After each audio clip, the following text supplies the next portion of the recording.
I was fascinated by the Cleveland Memory Project, an online collection of thousands and thousands of images and reference materials. It's a virtual photo archives dedicated to telling the history of Cleveland and Northern Ohio, from its politics, immigrants, and industrial growth to its bridges, buildings, and even its postcards.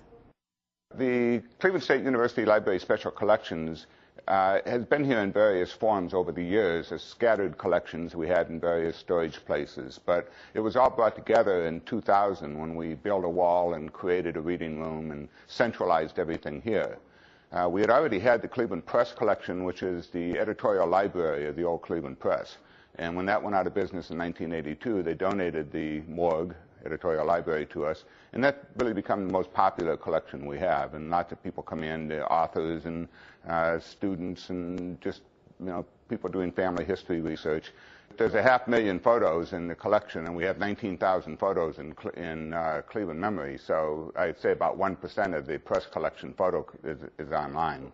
But nevertheless, it's not a case where we start at aardvark and work our way through to zygote. I mean, we're cherry picking out the topics we think people care about or are topical based on just our experience with the prints.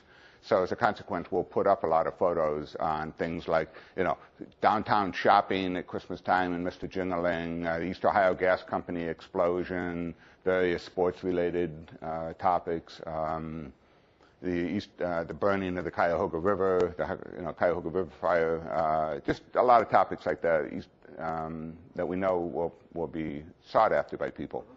And then sometimes we get into partnerships with people that bring in things as a result of that. Dr. Walter Leedy is allowing us to put up his 8,000 postcards, and we have about half of them up now.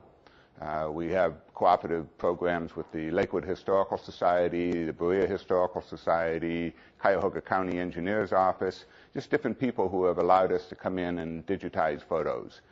Sometimes we pick topics that are, for one reason or another, current. The cultural gardens. There was some work going on about the cultural gardens, so to support that, we went out and got a venture going at the Cleveland Public Library's photo collection and digitized a whole bunch of photos pertaining to the cultural gardens.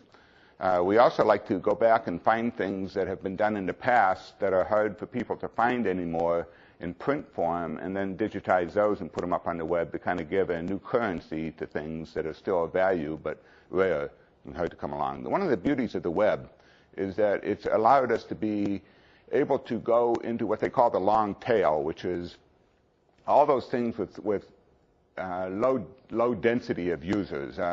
If you go into a record store now and you find that they only keep a certain number of CDs that are popular that turn over very fast because of the economics of running a physical store, but there's thousands and thousands and thousands of titles that don't really get stocked in stores. But the web is allowing those to be brought forth and sold, and they call that the long tail. It's just like a comet, very thinly dispersed, but out there. And they're finding that sales are actually as robust for the long tail as they are for the popular turning over things. So we're putting the Cleveland Memory material up primarily for access. We're a state university library. We're all about access, and we feel Cleveland Memory allows our students, our faculty, our alum, the general public, voters, all the constituencies that a state university library or a state university has can be served by putting some percentage of the material up on the web.